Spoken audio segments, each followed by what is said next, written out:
The President of the United States just banned the most powerful woman in Europe from American soil. Donald Trump has officially blacklisted Ursula von der Leyen from the White House. And what she did in retaliation is so extreme it could trigger the collapse of the Western alliance. She threatened to cut off all defense cooperation with America. Trump responded by ordering U.S. troops out of Germany within 48 hours. NATO is fracturing. The European Union is splitting into a civil war, and von der Leyen's desperate final move to save her career could destroy the global economy. You need to see this right now, because what happens in the next 72 hours will determine whether the West survives or burns to the ground.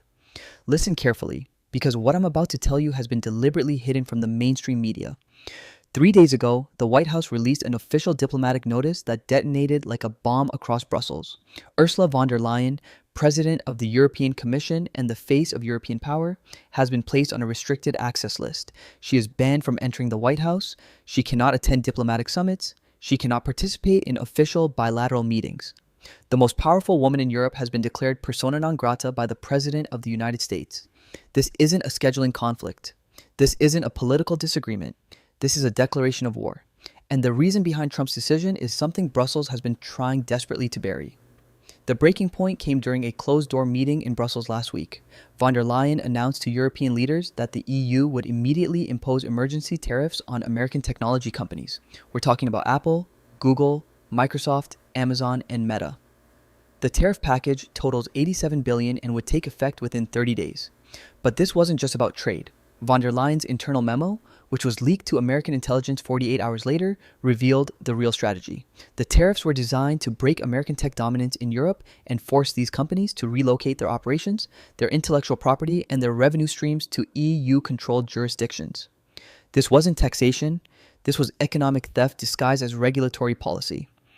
And von der Leyen believed Trump would have no choice but to accept it because America needs European markets. She was catastrophically wrong. Trump saw the leaked memo within hours. He read von der Leyen's private communications describing the plan as a strategic realignment to break American technological hegemony. And he made a decision that shocked even his own advisors. He picked up the phone and called his Secretary of State. The order was simple and brutal. Von der Leyen is banned from the White House effective immediately. No exceptions, no negotiations. The message was clear. You want to play economic warfare? You're no longer welcome in my house.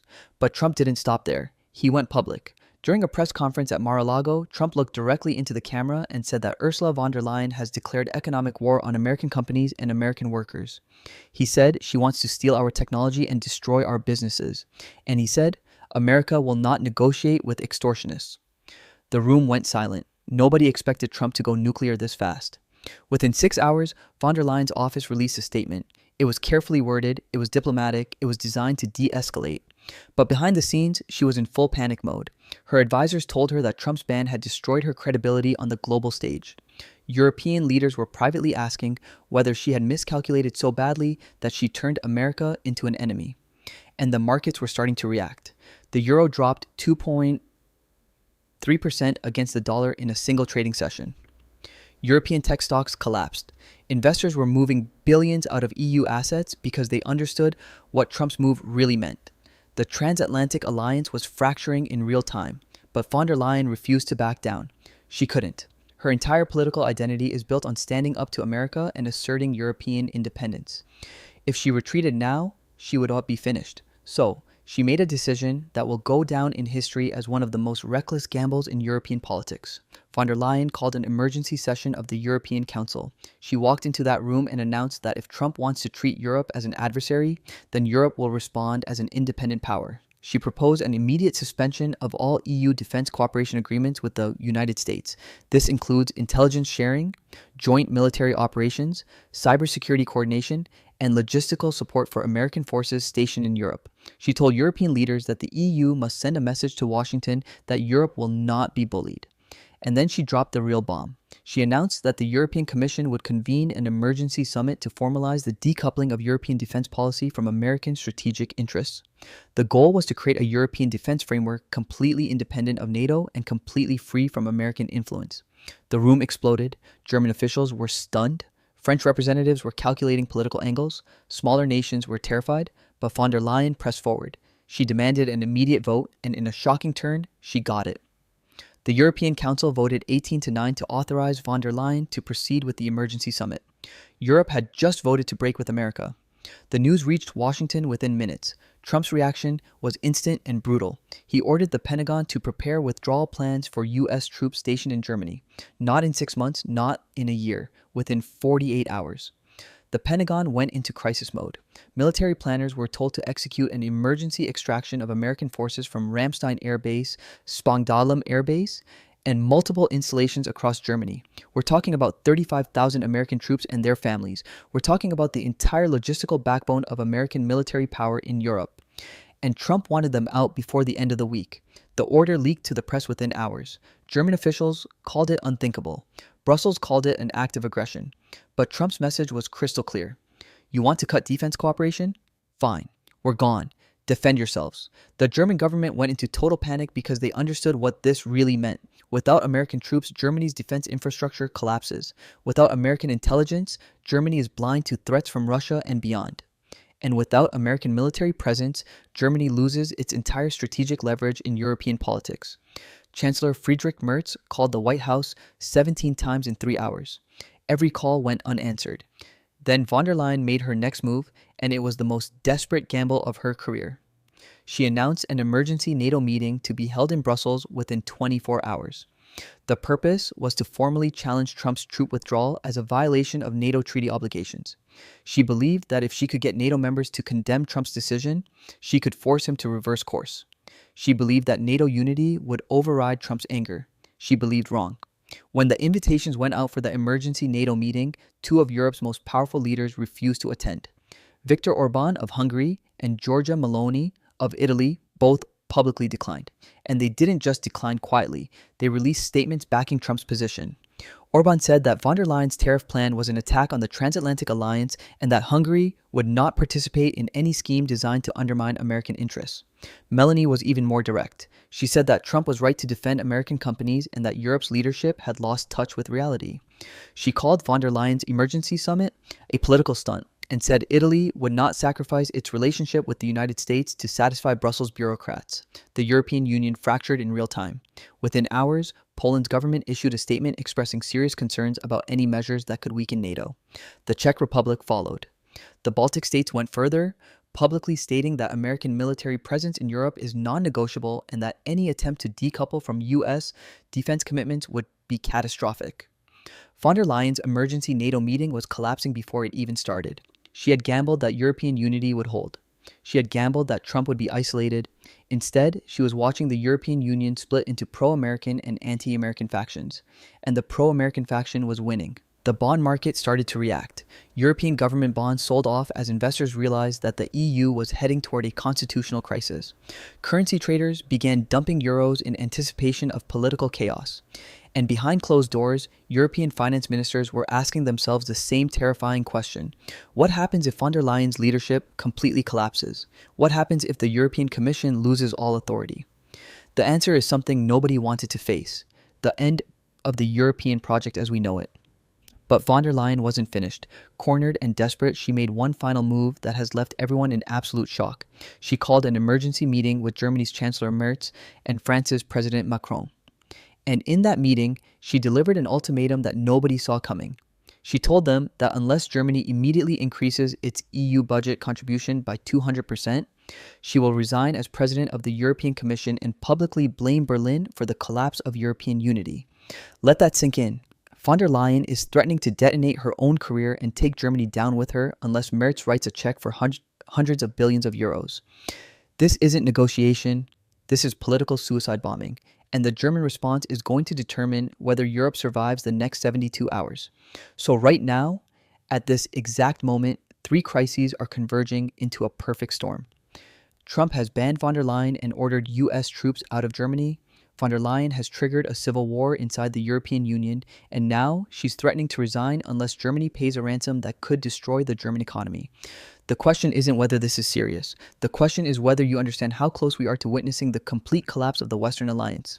Because if von der Leyen resigns in chaos, the European Commission falls apart. If the European Commission falls apart, the EU budget cannot function. And if the EU budget cannot function, every program, every subsidy, every infrastructure project across 27 nations grinds to a halt. We're talking about financial contagion that would make 2008 look like a minor correction. But here's the part that should terrify you. Trump isn't bluffing about the troop withdrawal. Pentagon sources confirmed that logistical preparations are already underway. Transport aircraft are being repositioned. Contractors are receiving termination notices. The withdrawal is happening. And once those troops leave Germany, they're not coming back. The strategic rebalancing of American power away from Europe will be permanent. Von der Leyen thought she could force Trump to negotiate. Instead, she's watching the entire transatlantic alliance disintegrate in real time. And her desperate attempt to save her career is about to trigger an economic and political catastrophe that will reshape the world. And if you think this is just political theater, think again. Because what is unfolding right now is not a media stunt, not a temporary diplomatic spat, and not another dramatic headline that disappears in 48 hours. This is structural. This is foundational. This is the kind of rupture that permanently alters alliances that have existed for generations. Behind the scenes in Washington, senior defense officials are already gaming out scenarios that would have been unthinkable just a week ago. What happens to NATO command structures if American officers are withdrawn from key operational posts in Germany? What happens to joint cyber defense initiatives that rely on real-time intelligence pipelines between the Pentagon and European capitals? What happens to missile defense coordination, satellite integration, and rapid response forces that depend on seamless transatlantic cooperation? These are not abstract policy questions. These are operational realities that keep the Western security architecture intact. Meanwhile, in Brussels, panic is spreading through the European Commission. Staff members who once believed in a steady march toward greater European integration are now whispering about institutional paralysis. If von der Leyen follows through on her resignation threat, the succession process alone could take months. During that time, major legislative initiatives would stall, budget approvals would freeze, regulatory decisions affecting trillions of euros in economic activity would hang in limbo. Markets do not tolerate limbo. Berlin finds itself at the epicenter of this storm. Chancellor Merz is facing pressure from every direction. German industry leaders are warning that a complete breakdown in U.S. relations would devastate export markets and disrupt supply chains that stretch across the Atlantic. Defense officials are warning that rebuilding an autonomous European military capacity could take a decade and cost hundreds of billions. Political opponents are accusing the government of allowing Brussels to overplay its hand, and voters are watching nervously as uncertainty spreads. Paris is calculating as well. President Macron understands that a weakened Germany shifts the balance of power inside the European Union, but he also understands that a fractured EU weakens France's own strategic ambitions. The idea of a Europe independent from American influence has long appealed to certain factions within French politics, but achieving that independence through chaos and financial crisis was never the plan. Now the clock is ticking, and every misstep compounds the risk. Eastern Europe is perhaps the most alarmed. Nations that rely heavily on American security guarantees are quietly signaling that they will not accept any framework that dilutes U.S. military presence. For them, this is not about tariffs or political pride. It is about deterrence. It is about borders. It is about history.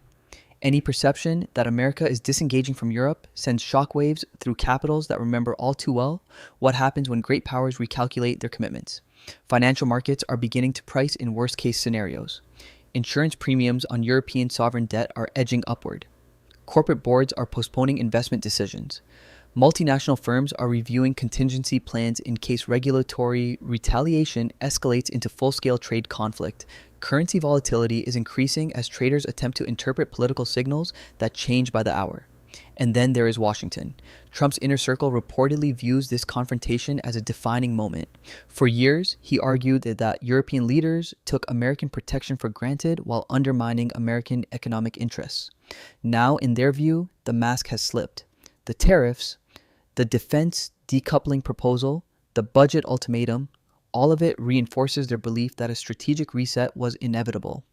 From this perspective, the troop withdrawal is not retaliation. It is recalibration, but recalibrations carry consequences. If American forces leave Germany on accelerated timelines, logistical hubs that support operations in Africa, the Middle East, and Eastern Europe must be relocated or downsized. That reshapes global force posture. It alters response times. It changes diplomatic leverage. Once those structural adjustments are made, reversing them is not simple. Inside the European Parliament, lawmakers are preparing emergency debates. Some are calling for immediate reconciliation with Washington. Others are doubling down, insisting that Europe must prove it can stand on its own. The ideological divide is widening. What began as a trade dispute has metastasized into an existential question about identity and sovereignty. And hovering over everything is time, 72 hours. That is a window repeatedly referenced in diplomatic briefings. 72 hours for Germany to signal whether it will meet von der Leyen's demands or reject them outright. 72 hours for Washington to finalize withdrawal logistics. 72 hours for markets to decide whether this is brinkmanship or breakdown. If Germany refuses and von der Leyen resigns, the immediate shock would ripple through every EU institution. Leadership contests would ignite. Coalition governments could wobble. Anti-EU parties would seize the narrative, arguing that centralized power in Brussels has pushed the continent to the edge. Confidence once lost is not easily restored. If Germany concedes and dramatically increases its budget contribution, domestic backlash could be fierce. Taxpayers would question why they are underwriting political gambles. Opposition parties would frame it as capitulation. The stability of Europe's largest economy would suddenly hinge on maintaining public trust under extreme pressure. And if, against expectations, a last-minute compromise emerges, even then, the scars remain. Trust between Washington and Brussels would be deeply eroded. Future negotiations would be shadowed by suspicion. Every policy disagreement would carry the memory of how close the alliance came to fracture. This is no longer just about personalities, it is about structures built after World War II, about institutions designed to prevent exactly this kind of spiral. When those structures are tested, the outcomes redefine generations. So watch carefully. The statements issued in the coming hours, the movements of aircraft on military tracking maps, the language used by finance ministers, the tone of emergency press conferences. These are signals, and together they will reveal whether this crisis de-escalates or accelerates. Because if it accelerates, the geopolitical map of the West will not look the same by the end of the year. Alliances could be redrawn, defense doctrines rewritten, economic partnerships restructured. What feels like political drama today could become a historical turning point tomorrow. So what happens next when Germany refuses to pay von der Leyen's ransom and she actually resigns? Will von der Leyen resign and destroy the EU? Will Trump bring every American soldier home? Or will Germany surrender and pay the ransom? The next video drops the second this explodes. Smash that subscribe button and turn on notifications right now because you cannot miss what happens next. Hit like if you think Trump is right to stand firm and tell me in the comments who you think blinks first. Share this everywhere because the mainstream media is hiding the story and the world needs to know the truth. What happens next will not unfold slowly or predictably. It will come in sharp, decisive moves that force immediate reactions from every major capital involved. Because once events reach this level of escalation, there is no neutral ground left. Every government, every institution, and every market participant is forced to choose a position, and those choices create consequences that cannot be easily reversed. If Germany rejects von der Leyen's demand and she follows through on her resignation threat,